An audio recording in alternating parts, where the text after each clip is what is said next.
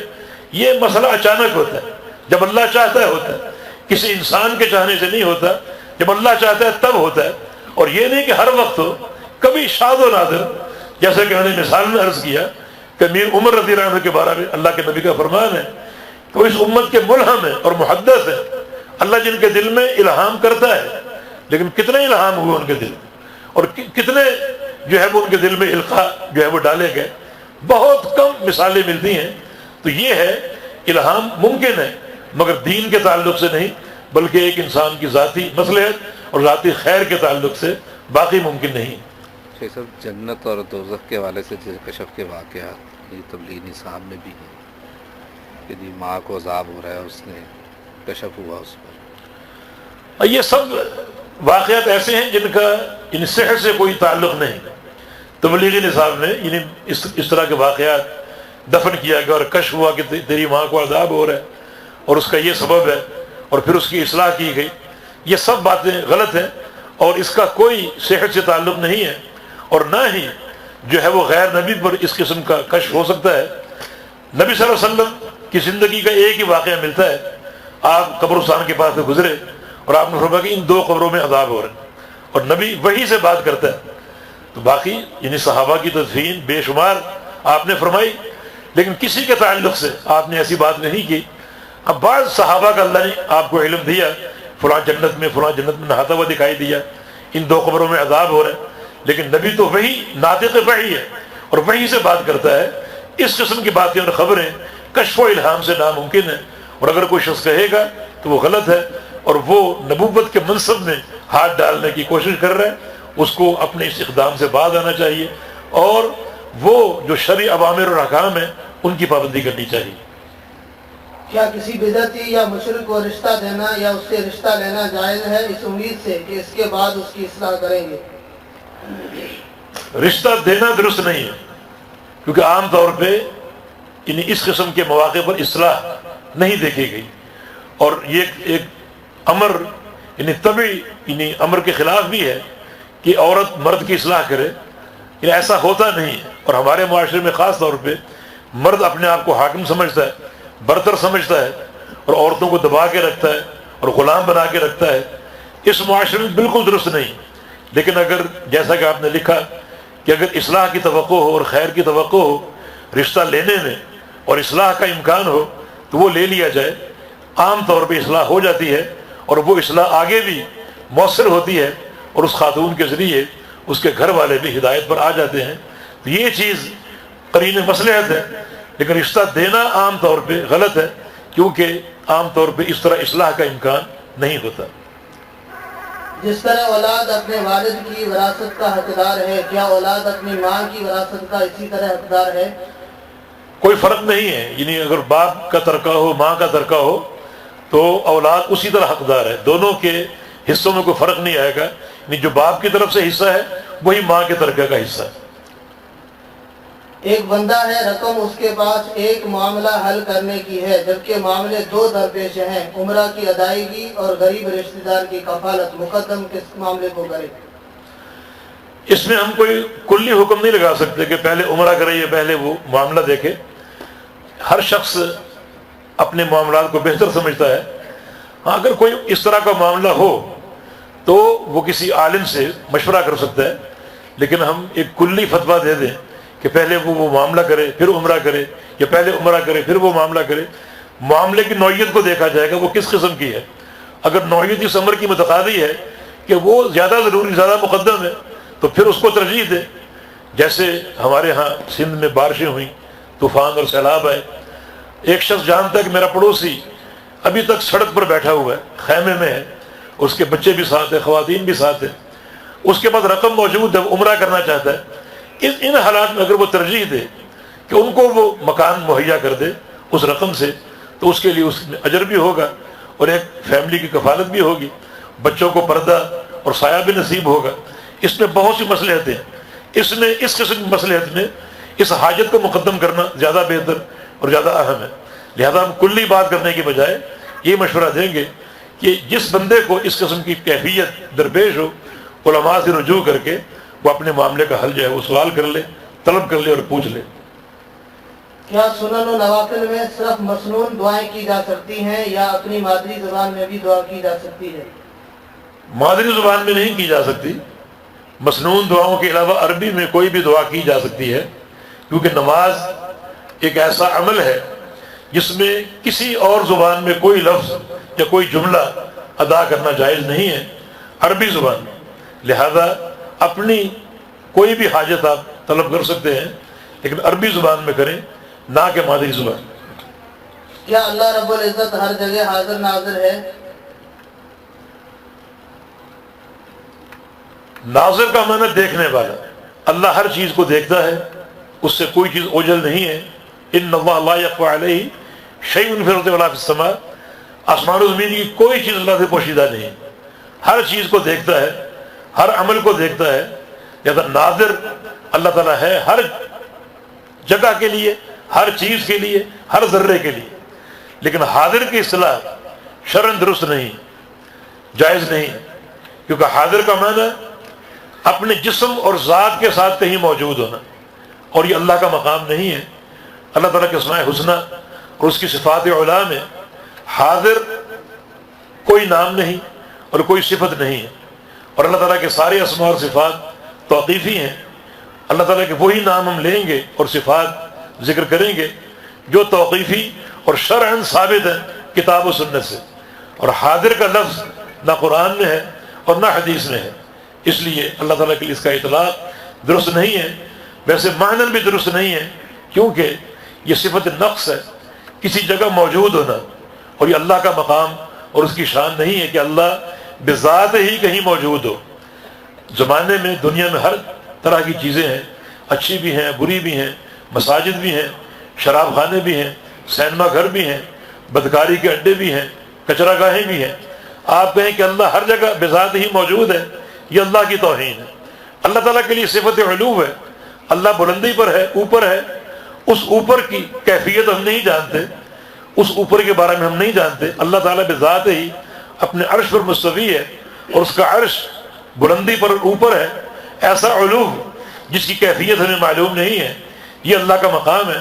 اور اللہ رب العزت اپنے علم کے ساتھ، اپنی قدرت کے ساتھ، بادشاہت کے ساتھ، تصرف کے ساتھ پوری کائنات کا احاطہ کیے ہوئے، تو اس کا احاطہ برحق ہے، مگر وہ بذات ہی اپنے عرش پر ہے۔ الرحمن علی العرش استوى، رحمان عرش پر مستوی ہے، بذات ہی عرش پر ہے جو کہ اوپر ہے۔ کتنا اوپر اس علوم کو ہم نہیں جانتے، لیکن بعلم ہی و قدرت ہی و تصرف ہی اور اپنی بادشاہت کے ساتھ وہ پوری کائنات کا احاطہ کیے ہوئے ہیں۔ اور پھر یہ بات کہ ایک جگہ پہنچ کر بذات ہی حاضر ہو کر وہاں کا علم حاصل کرنا، یہ کوئی صفت کمال نہیں ہے، یہ تو میں اور آپ بھی کر سکتے۔ میں تھوڑی دیر پہلے تک یہاں نہیں تھا، مجھے یہاں کا علم نہیں تھا کیا ہو رہا ہے اور کیسا پنڈال ہے، کیسا اسٹیج ہے۔ اب میں یہاں پہنچ چکا ہوں اور ہر چیز دیکھ چکا ہوں، اب میرے علم میں سب کچھ آ چکا ہے۔ تو کسی بھی جگہ بذات ہی پہنچ کر اس کا علم لے لینا، یہ تو انسان بھی کر سکتا ہے۔ اگر رحمان کا بھی یہی مقام ہے کہ بذات ہی کہیں پہنچ کر وہاں کا علم لیتا ہے، تو پھر کیا فرق ہے خالق اور مخلوق میں؟ یہ تو اللہ کی توہین ہے، صفت کمال نہیں ہے۔ اور ویسے بھی حاضر اس لفظ میں تواضع ہے، اس میں خست ہے۔ جیسے استاد شاگرد سے پوچھتا ہے فلاں موجود ہے، حاضری لیتا ہے، اور شاگرد تواضعاً کہتا ہے کہ حاضر ہوں جناب، حاضر جناب۔ حاضری ہوتی ہے، شاگرد کیا کہتے ہیں؟ حاضر جناب۔ یہ نہیں کہتا کہ میں تشریف فرما ہوں، بلکہ کہتا ہے میں حاضر ہوں جناب۔ اس میں تواضع ہے۔ عدالت میں کیا کہتے ہیں؟ جج تشریف لے آیا اور ملزم بھی حاضر ہے، یعنی ملزم جو کہ مجرم ہے اس کے لیے حاضر کا لفظ ہے، اور حاضر کے لفظ میں کوئی ترفع نہیں ہے، کوئی کمال نہیں ہے۔ یہ لفظ انتہائی گھٹیا ہے، اس میں تواضع ہے، اس میں خست ہے۔ اللہ تعالیٰ ہر عیب اور نقص سے پاک ہے، اس کے تمام صفات اور اسماء میں علو، بلندی اور کمال ہے۔ سرکاری ملازمت اور رشوت دینے پر مجبور کیا جائے تو کیا کرنا چاہیے؟ رشوت کی تعریف یہ ہے کہ کسی کا حق دبانے کے لیے مال دینا یا لینا، حق کسی اور کا ہے اور آپ کہیں کہ مجھے دے دو اور اس کے لیے پیسے لے لو، تو یہ راشی اور مرتشی، جو حدیث میں آتا ہے کہ الراشی والمرتشی کلاہما فی النار، راشی اور مرتشی دونوں جہنم میں جائیں، رشوت دینے والا اور لینے والا دونوں جہنم میں۔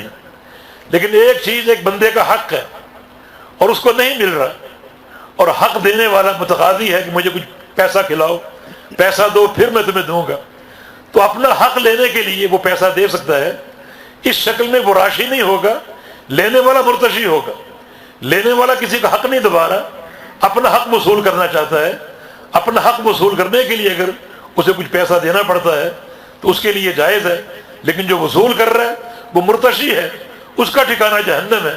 لیکن دینے والا اس میں جو ہے وہ بے قصور ہوگا، کیونکہ مجبوراً اس کو دینا پڑ رہا ہے، لیکن اپنا حق نہ چھوڑے، اپنا حق وصول کرے۔ اس کے لیے اگر کسی کے کہنے پر کچھ دینا پڑتا ہے تو وہ دیا جا سکتا ہے۔ ایک ہی جماعت کے لوگ الگ الگ گروپ بنا لیتے ہیں، کیا یہ شرعاً صحیح ہے؟ بالکل غلط ہے، اور یہ میں سمجھتا ہوں اس دور میں کبائر میں سے ایک ہی جماعت میں مختلف گروہوں کا ہونا، کیونکہ یہ گروہوں کا مختلف ہونا یہ جماعت کی تفریق ہے، جماعت کی تشدید ہے، اور تفریق درست نہیں ہے، یہ عمل شیطان ہے۔ اور ید اللہ علی الجماع، جماعت ایک ہوتی ہے، ان اللہ یحب الذین یقاتلون فی سبیلہ صفا، ایک صف جو ہے وہ اللہ کو پسند ہے، اور یہ شرعی مقاصد میں سے ہے، اس میں دعوت کی برکت ہے، اور جب جماعت ایک ہوگی تو یقیناً اللہ کی برکت اور اللہ کا ہاتھ اس جماعت پر ہوگا، اور تمام جو مصالح اور خیرات و برکات ہیں وہ حاصل ہوں گی۔ لیکن جب جماعت تفریق ہوگی، تفریق کا شکار ہوگی، تو تفریق کا عمل شیطان کا عمل۔ حدیث میں آتا ہے کہ ابلیس اپنا تخت بچھائے بیٹھا ہے اور اپنے شیطانوں کو، ذریت کو صبح کے وقت بھیجتا ہے کہ جاؤ زمین پر پھیل جاؤ اور اللہ کے بندوں کو گمراہ کرو، اور رات کو آ کے مجھے رپورٹ دو۔ اب وہ ذریت پھیل جاتی ہے، ایک آتا ہے رپورٹ دیتا ہے کہ فلاں بندہ نماز پڑھنا چاہ رہا تھا، اس کو میں نے نماز سے روک دیا، فلاں بندہ حج کے لیے جانا چاہ رہا تھا، اسے میں نے حج سے روک دیا۔ ابلیس کہتا ہے ٹھیک ہے، کوئی تم نے بڑا کام نہیں کیا۔ ایک کہتا ہے فلاں بندہ زکوٰۃ دینا چاہ رہا تھا، اس کو میں نے مال کی محبت ایسی اس کے دل میں ڈالی کہ اس نے زکوٰۃ دینے سے جو ہے وہ انحراف کر لیا۔ ابلیس کہتا ہے ٹھیک ہے آگے بڑھو۔ ایک آتا ہے وہ کہتا ہے میں فلاں گھر میں داخل ہوا، اس گھر میں سے اس وقت تک نہیں نکلا جب تک اس گھر میں تفریق پیدا نہ کر دی، شوہر کو بیوی سے لڑا نہ دیا، باپ کو بچوں سے لڑا نہ دیا، پوری طرح تفریق پیدا کر کے ایک مہاداری پیدا کر کے اس گھر سے نکلا۔ ابلیس کھڑا ہوتا ہے، اسے اپنے گلے سے لگاتا ہے کہ تو اصل کارنامہ انجام دے کر آیا ہے، باقی نے کوئی خاص کام نہیں کیا لیکن تو نے اصل کارنامہ انجام دی۔ اس کا معنی تفریق اور تشدید اور یہ مخالفت، اختلاف کا قائم کرنا، یہ سب سے زیادہ مرغوب اور محبوب ہے ابلیس کو۔ اب آپ سوچیں کہ ایک گھر میں چند افراد ہوتے ہیں، 2 4 6 افراد، ان میں اگر تفریق پیدا ہو تو ابلیس اس قدر خوش ہوتا ہے، لیکن جہاں پر جماعت ہو، ہزاروں اور لاکھوں افراد ہو، ان میں اگر افتراق ہو اور تفریق کا راستہ جو ہے وہ اپنایا جائے تو کس قدر وہ خطرناک ہوگا، اور کس قدر وہ انسان ابلیس کو خوش کر رہا ہے اور اس کے کاز کو مضبوط اور مستحکم کر رہا ہے۔ اس لیے ایک جماعت میں، اور خاص طور پہ جماعت حقہ اہل الحدیث، اس میں اگر کوئی شخص ایسی روش اختیار کرے جو روش جماعت کو متحد کرنے کے بجائے اور جماعت کو ایک کرنے کے بجائے جماعت کو بانٹتی ہے، چند افراد بٹتے ہیں، تقسیم ہوتے ہیں، اعتزال کا شکار ہوتے ہیں، تو یہ روش شیطانی روش ہے، اس سے ابلیس خوش ہوگا۔ ہاں اگر ایک شخص الگ ہوتا ہے، الگ ہونے میں شرعی جواز اس کے پاس ہے، وہ شرعی جواز پیش کرے، جماعت کے ساتھ رہ کر جماعت کی اصلاح کرے، یہ جواز بھی نہیں الگ ہونے کا، یہ جواز نہیں الگ ہونے کا۔ یعنی کس جماعت سے الگ ہو، کس جماعت میں داخل نہ ہو، جس جماعت کا اساسی پروگرام شریعت کے خلاف ہے، جہمیہ، قدریہ، معطلہ، ان کی اساسی باطل پر ہے، اس لیے ان جماعتوں میں داخل ہونا یہ عمل شیطان۔ لیکن اہل الحدیث ہمارے سلف صالحین نے اس کی اساس کتاب و سنت پر قائم کی ہے، اس کی اساس میں حق ہے، اس کی اساس میں توحید ہے، غلطی ہو اس غلطی کی اصلاح کی جائے، لیکن جماعت کو چھوڑا نہ جائے۔ یہ چھوڑنا اعتزال کا راستہ ہے، اور آج کل یہ اعتزال اس لیے زیادہ مذموم امر ہے کہ جو شخص چھوڑتا ہے، کچھ افراد اس کے ساتھ ہوتے ہیں تو وہ ایک الگ گروہ بن جاتا ہے، اور یہ تفریق کا راستہ ہے۔ اس میں صرف شیطان کی رضا ہے، جماعتی عمل کمزور ہوتا ہے، اور جو اللہ رب العزت کی برکت اور اس کی رحمت اور اس کی محبت جماعت واحدہ کے لیے ہے، وہ تقسیم ہوتی ہے اور ختم ہوتی ہے، جو قطعاً دعوت کے لیے نقصان دہ ہے۔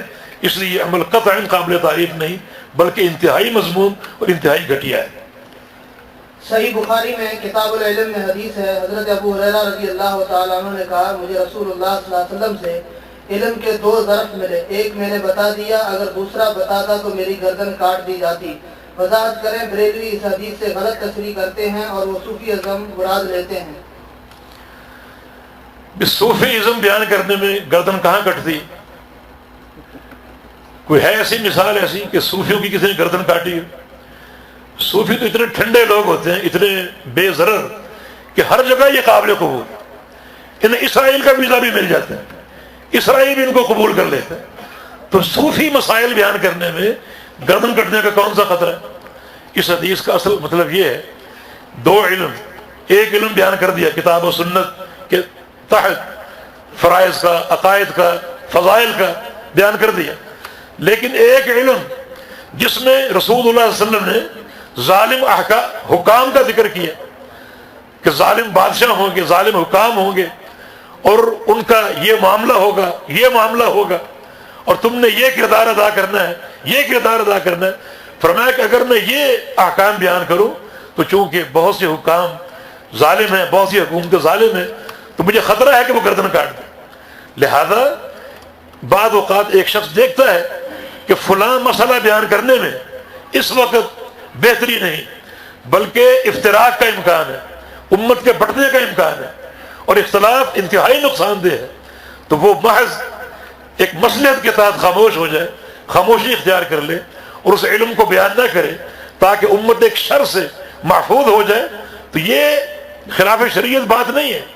عثمان غنی رضی اللہ عنہ حج کے موقع پر مینا اور عرفات میں، مینا میں جب تک آپ نے قیام کیا مینا میں، تو آپ نے نماز پوری پڑھی، حالانکہ نبی علیہ السلام نے قصر کیا، آپ نے نماز پوری پڑھی۔ جناب عبداللہ بن مسعود رضی اللہ عنہ نے اس مسئلے کا خلاف کیا اور فرمایا کہ یہ ان کا عمل درست نہیں ہے، مگر وہ سید عثمان غنی کے پیچھے نماز پوری ہی پڑھتے تھے۔ تو لوگوں نے کہا کہ آپ خود ان کے خلاف فتویٰ دے رہے ہیں اور خود پوری نماز پڑھتے ہیں۔ فرمایا کہ الخلاف شر، خلاف شر ہے، اگر میں نماز الگ پڑھوں گا یہ فتنہ، یہ شر ہے، کئی لوگ میرے ساتھ ہوں گے، جماعت بٹ جائے گی، اور جماعت کا بٹنا شر، بڑی مصلحت کی بات ہے۔ عثمان غنی نے ایسا کیوں کیا؟ پوری نماز کیوں پڑھی؟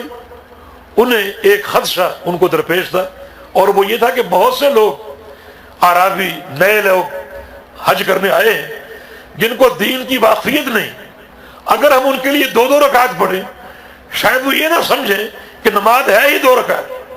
ان کے علم کی اصلاح کے لیے، تاکہ ان کو علم صحیح حاصل ہو جائے، انہوں نے ایک اجتہاد کیا تھا، کوئی شریعت سے مخالفت نہیں کی تھی، ان کا ایک مجتہدانہ اقدام تھا۔ نبی علیہ السلام کی حدیث ہے کہ مجتہد خطا بھی کر سکتا ہے اور ثواب بھی کر سکتا ہے، ثواب پر اس کو 2 اجر ہے اور خطا پر سنگل اجر ہے۔ تو یہ ان کا اجتہاد تھا، لیکن آپ دیکھیں نبی علیہ السلام کے صحابہ کی تربیت کہ فتوے کا اختلاف ضرور کیا لیکن ساتھ نماز پڑھی، اور فرمایا کہ فتنہ اور اختلاف شر ہے، اور میں نہیں چاہتا کہ میری ذات کسی بھی اعتبار سے فتنے کا باعث بنے۔ تو جناب ابو ہریرہ نے مصلحتاً کچھ احادیث بیان نہ کی کہ ایسا نہ ہو کہ فتنہ بڑھ کے اختلاف قائم ہو جائے اور پھر امت بٹ جائے، اس لیے یہ باتیں بعض اوقات عین قرین مصلحت ہوتی ہے۔ واللہ اعلم۔ دوسرا ظرف بھی علم کا امت تک تو پہنچ گیا نا؟ جی ہاں، پھر مخفی نہیں رہا، وہ دوسرا ظرف جو ہے وہ پہنچا، یعنی حکام کے احکام، حکومتوں کے معاملات، یہ یعنی صحابہ کی روایتوں سے یہ معاملات اور یہ امور پہنچے اور پورا دین بیان ہوا ہے۔ ایک نقطہ بھی ایسا نہیں جو ختم ہو چکا ہو یا چھپ چکا ہو، بلکہ پورا دین رہتی دنیا تک قائم رہے گا اور قیامت تک محفوظ رہے گا۔ ایک وقتی طور پر جناب ابو ہریرہ نے ان حدیث کو بیان نہیں کیا، جب وہ وقت گزرا تو انہوں نے بھی بیان کیا اور دیگر صحابہ نے بھی ان کو بیان کیا تھا۔ بچہ اگر ماں کے پیٹ سے ہی مرا ہوا پیدا ہوتا ہے تو کیا اس کو غسل دینا اور اس کا جنازہ پڑھنا چاہیے؟ اگر کسی نے بغیر غسل اور جنازے کے دفن کر دیا ہو تو اس کے لیے کیا حکم ہے؟ جنازہ کیا زندہ کا ہوتا ہے؟ جنازہ فوت شدہ کا ہوتا ہے۔ بچہ اگر مرا ہوا پیدا ہوا ہے اس کو غسل بھی دیا جائے گا اور اس کا جنازہ بھی پڑھا جائے گا، اور اگر ایسا ہو چکا غلطی سے نسیاناً جنازہ پڑھے بغیر اس کو دفن کر دیا ہے تو اس کی قبر پر جا کر جنازہ پڑھ لیا جائے۔ حدیث میں تو آتا ہے کہ سقط، مسند احمد کی حدیث ہے کہ سقط تک کا جنازہ پڑھا جائے گا۔ سقط وہ بچہ جو ناقص پیدا ہوتا ہے اس تک کا جنازہ پڑھا جائے گا۔ نفل نماز، اشراق، چاشت، اوابین یا دوسرے نوافل وغیرہ کے بعد اللہ اکبر استغفر اللہ پڑھا جائے گا یا نہیں؟ یہ فرائض کے بعد یہ اذکار ملتے ہیں، فرائض کے علاوہ نہیں ملتے، اور عبادت قیاس سے ثابت نہیں ہوتی۔ بعض لوگ فرائض پر قیاس کر کے نوافل کے بعد بھی اللہ اکبر استغفر اللہ پڑھتے ہیں۔ عبادت عمل اور نص سے ثابت ہوتی ہے، تو یہ اذکار فرائض کے بعد ہے، سنن یا نوافل یا تہجد یا اشراق کے بعد یہ اذکار نہیں ملتے۔ اہل حدیث جماعت میں کچھ ائمہ نماز شروع کرتے وقت بلند آواز میں بسم اللہ پڑھتے ہیں، کچھ دل میں پڑھتے ہیں، کیا صحیح ہے؟ دونوں عمل درست ہیں، لیکن جہرن پڑھنا زیادہ افضل ہے۔ ویسے سرن بھی پڑھی جا سکتی ہے، لیکن جہرن پڑھنا زیادہ افضل ہے، اور خاص طور پہ ان ایام اور ان حالات میں جبکہ بہت سے لوگ جہر کا انکار کرتے ہیں باقاعدہ، تو احقاق سنت کے لیے جہر سے پڑھا جائے تاکہ سنت چھپنے کی بجائے نمایاں اور اجاگر ہو۔ جب کسی کی طرف سے ایصال ثواب کرنا جائز ہے تو پھر آپ لوگ قرآن خوانی کو غلط کیوں کہتے ہو؟ شریعت سے ایصال ثواب کے جو عملی مظاہر ملتے ہیں وہ سب مالی عبادات کے تعلق سے ہیں، کسی بدنی عبادت کے تعلق سے ایصال ثواب شرعاً ثابت نہیں، اس لیے ہم تو ہر حال میں شریعت کے پابند ہیں، کیونکہ شرعاً بدنی عبادات کا ایصال جائز یا درست یا ثابت نہیں ہے، جیسے نماز پڑھ کے بخشنا، نفل پڑھ کے بخشنا، قرآن پڑھ کے بخشنا، روزہ رکھ کے بخشنا، یہ سب بدنی عبادت ہے، یہ درست نہیں۔ حج ثابت ہے کیونکہ مالی عبادت ہے، عمرہ، قربانی، تو یہ ثابت ہے، صدقہ، یہ سب مالی عبادات ہیں، ان کا ثواب جو ہے وہ پہنچایا جا سکتا ہے، دیا جا سکتا ہے، اس کا ایصال درست ہے، لیکن بدنی عبادات کا ایصال ثابت نہیں ہے، اس لیے درست نہیں ہے۔ ہر وہ کام ہم کریں گے جو شرعاً ثابت ہے، جو ثابت نہیں وہ نہیں کیا جائے گا۔ غیر رشتہ دار کے لیے ایصال ثواب مالی صورت میں کرنا جائز ہے یا نہیں؟ کر سکتے ہیں، اس میں کوئی رکاوٹ نہیں، ممانعت نہیں۔ بعض لوگ کہتے ہیں کہ حضرت حسین رضی اللہ تعالیٰ عنہ کی طرف سے ہم ایصال ثواب کرتے ہیں یا صحابہ کی طرف سے۔ دیکھیں زیادہ بہتر کیا ہے، آپ ایصال ثواب کریں جو بیچارہ مستحق ہے۔ صحابہ سارے مغفور لہم بحمد اللہ، سارے کے سارے عادل ہیں، تو ان کو آپ ایصال ثواب ان کی رفعت درجات کی دعا کریں آپ۔ باقی شرعاً کوئی ایسی ممانعت نہیں ہے، لیکن عمل ایسا کریں جو ان باعث منفعت اور باعث برکت ہو۔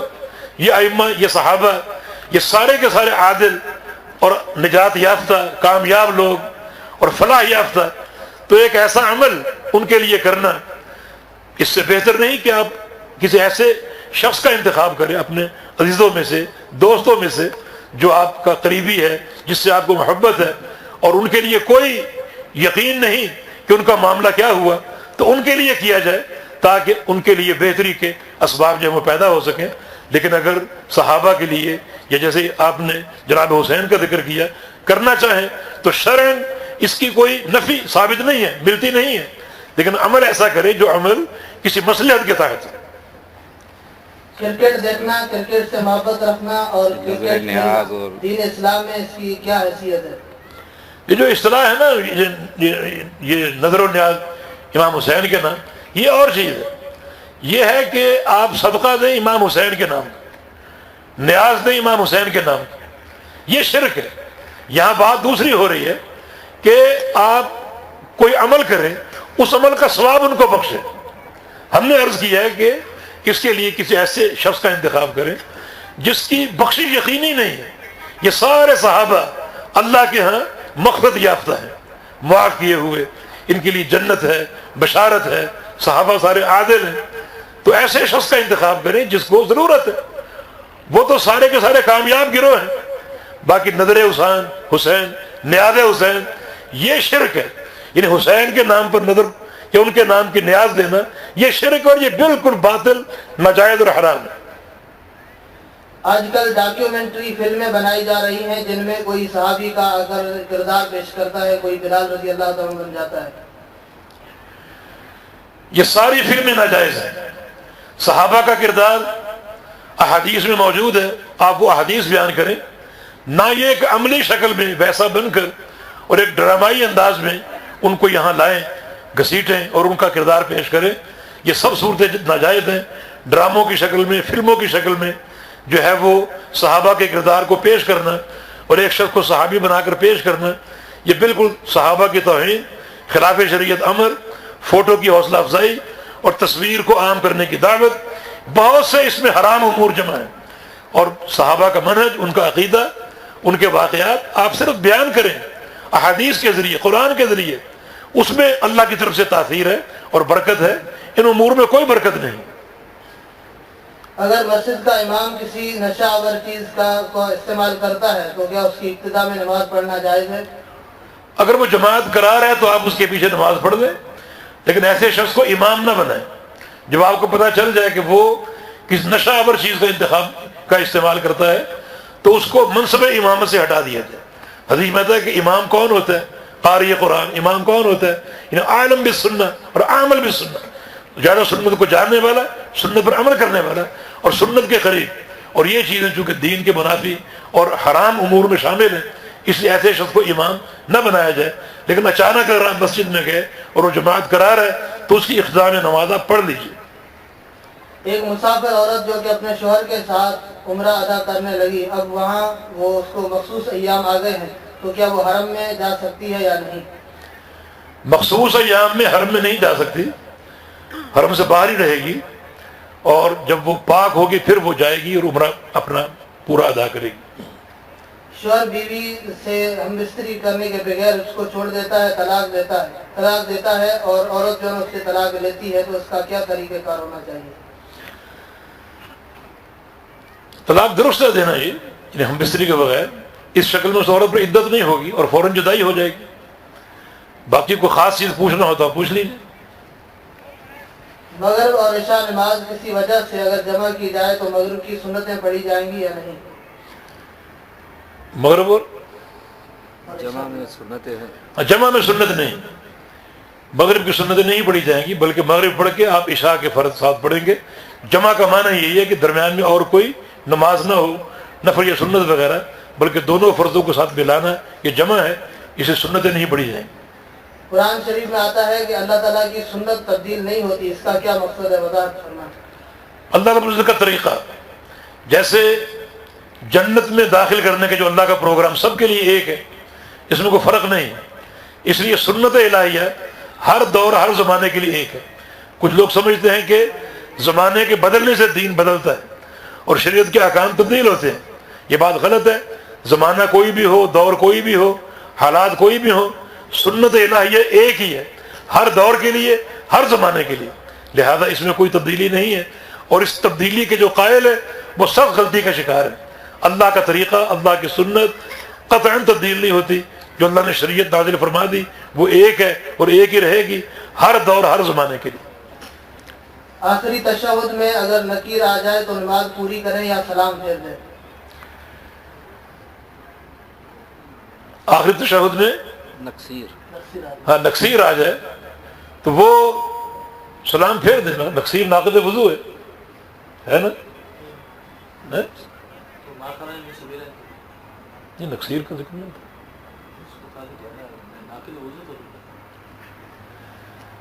نکسیر ناقض وضو نہیں ہے، کسی نماز پوری کر سکتا ہے.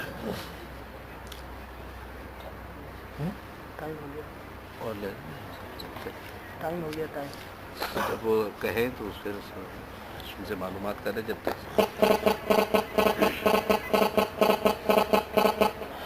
رسول اللہ صلی اللہ علیہ وسلم دن میں ایک بار کنگھی دیا کرتے تھے، قرآن و حدیث سے یہ ثابت ہے؟ یہ بات احادیث سے ثابت ہے اور روزانہ کنگھی کرنے سے آپ نے روکا ہے۔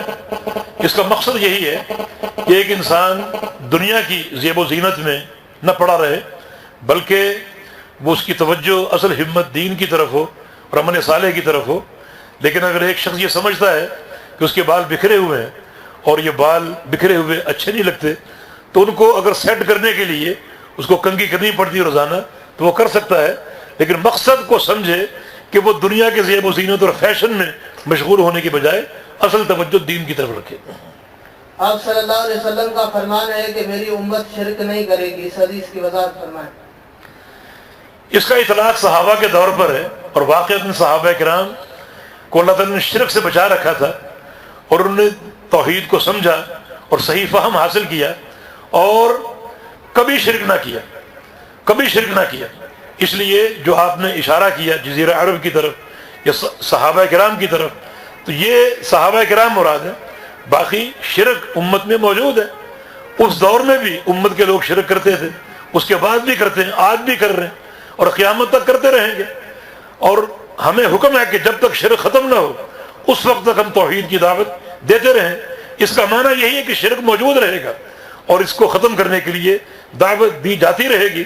اس لیے یہ تفسیر بالکل غلط ہے کہ اب شرک ختم ہو چکا ہے۔ اس آڑ میں لوگ اپنے شرکیہ اعمال کو بھی توحید بنا کر پیش کرتے ہیں، جو کہ بہت بڑا باطل ہے۔ آپ شرک کی تعریف سمجھیں، اور یہ شرک منطبق ہوتا ہے، اور جہاں منطبق ہوگا وہاں شرک کا حکم لگایا جائے گا۔